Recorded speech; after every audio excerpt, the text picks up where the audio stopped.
Salut la grande famille, j'espère que vous allez très bien. Alors Joël, on a entendu parler sur le Portugal, que le Portugal est en train de donner des résidences. Il est en train de donner la résidence et cette résidence, ça s'appelle CPLP. Donc tout le monde a droit à ça. Comment faire pour pouvoir obtenir cette résidence-là?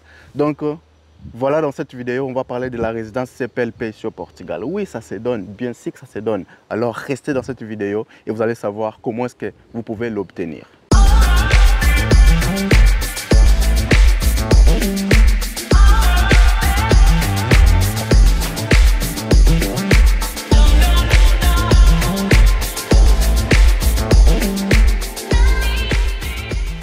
Ouais, salut la grande famille, j'espère que vous allez très bien. Donc nous sommes là pour une nouvelle vidéo. Pour tous ceux qui ne me connaissent pas, moi je suis Joël. Ici, vous êtes le bienvenu sur notre chaîne, là où on parle de l'immigration. Ouais, vraiment, c'est ça.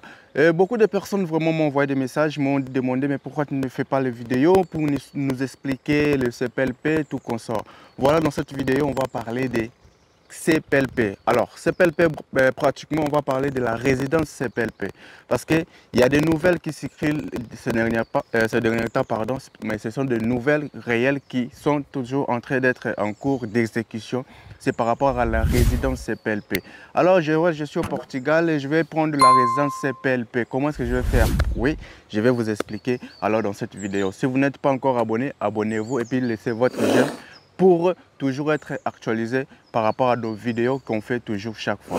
Alors je disais ici, la résidence CPLP c'est quoi? La résidence CPLP, c'est la résidence qui se donne aux personnes ressortissant du pays faisant partie de la CPLP. CPLP, donc vous savez déjà si c'est quoi? CPLP, c'est la communauté des pays parlant la langue portugais. Alors, lorsqu'on parle on voit cette définition, c'est-à-dire le pays là qui parle la langue portugaise, c'est-à-dire l'Angola, il y en a beaucoup, je vais laisser aussi la liste de ces pays-là, Mozambique, donc voilà. Ces pays-là, ce sont les pays qui ont eu l'opportunité sur Portugal pour pouvoir solliciter cette résidence CPLP. C'est une résidence normale.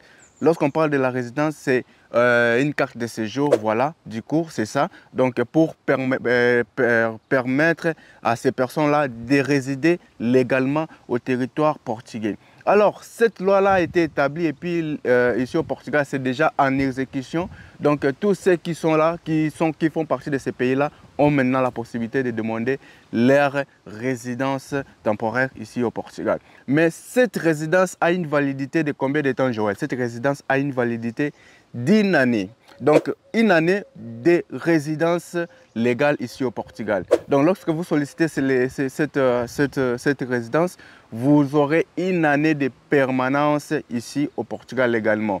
Alors, cette résidence-là, je peux le renouveler? Oui, vous pouvez le renouveler une fois votre année que vous avez, donc 1 année de résidence, ça termine, vous pouvez le renouveler. Mais cette résidence n'est pas renouvelable automatiquement. Non, la résidence est renouvelable manuellement, c'est-à-dire ça termine et vous devez renouveler manuellement, c'est-à-dire solliciter encore une autre résidence. Alors, l'autre chose que vous devez savoir, que cette résidence est payable. Oui, ça a un coût de tarif, c'est-à-dire c'est payant 15 €. Lorsque vous allez demander cette résidence, vous devez payer 15 € de demande. Parce que la résidence se fait en ligne. Ce n'est pas une résidence que vous allez vous présentiez sur place et vous faites l'interview tout concernant. C'est une demande qui se fait en ligne dans le site de CEF que je vais laisser aussi dans les commentaires. Donc si vous faites partie de ces pays-là parlant la langue portugaise, vous pouvez solliciter cette demande.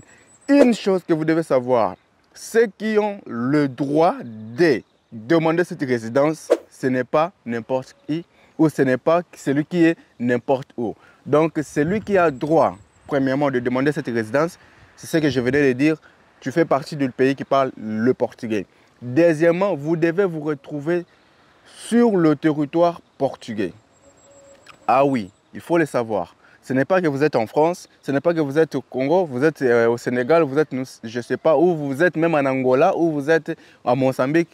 Dans les pays là qui parlent aussi le portugais, vous êtes là, vous n'avez pas le droit de demander cette résidence. Justement, il faut vous rendre au Portugal et là que vous pouvez demander cette résidence. Et même si vous vous rendez au Portugal, comment est-ce que vous allez le faire? Donc, Pour l'instant, ceux qui ont droit à ça, comme je suis en train de dire, ce sont des personnes qui ont fait leur manifestation d'intérêt.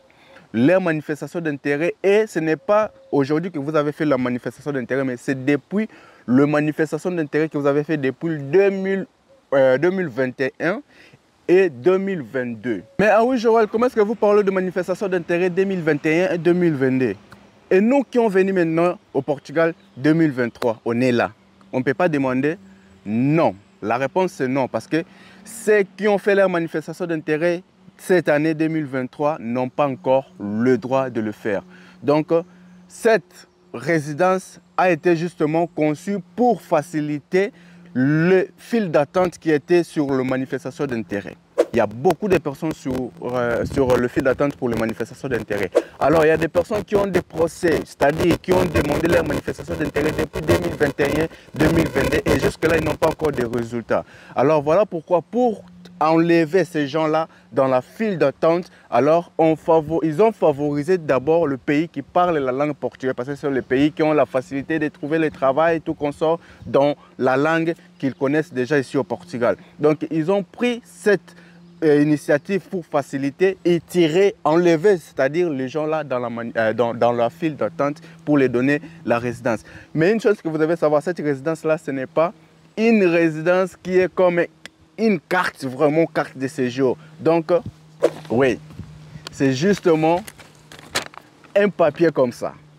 Et cette papier-là, c'est la résidence que vous aurez. Donc, il ne faut pas penser que ça sera une résidence comme la carte que vous connaissez déjà, la carte de résidence, comme par exemple ceci.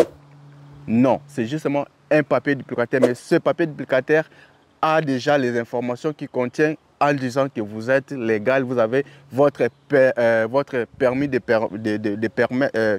permanence ici au Portugal durant une année. Alors, cette permis-là, la résidence-là vous permet de faire les tours. Donc, on dit ça, droit égal. Vous avez le droit le même droit égal, c'est-à-dire vous pouvez chercher du travail, vous pouvez travailler, vous pouvez voyager, vous pouvez faire les tours ici au Portugal. Donc, il n'y a pas de réception. L'unique différence, c'est justement la résidence est dans une feuille et la résidence que vous connaissez déjà, l'autre, c'est dans le carton. Mais comme celle-ci, c'est une année renouvelable, donc ceux qui venaient de l'Ukraine connaissent déjà les résidences qu'ils avaient ici au Portugal, c'est-à-dire c'était justement un papier qui a les informations qui vous permettent de dire que la personne est résident ici au Portugal. Et c'est la même chose qui s'est fait avec la résidence CPLP. Alors, la prochaine vidéo, je vous ferai la différence entre cette résidence et manifestation d'intérêt. Alors,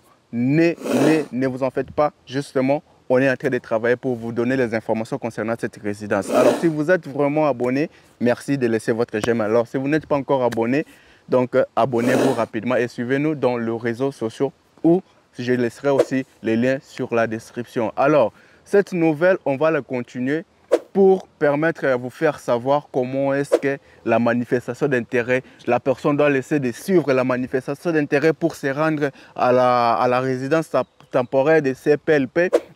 C'est quoi les avantages, c'est quoi les désavantages? Donc, ça sera dans la prochaine vidéo pour ne pas faire une vidéo très longue. Donc, voilà, c'était ici pour essayer de vous expliquer c'était quoi la résidence CPLP. Alors, je vous dis à la prochaine vidéo. Bye.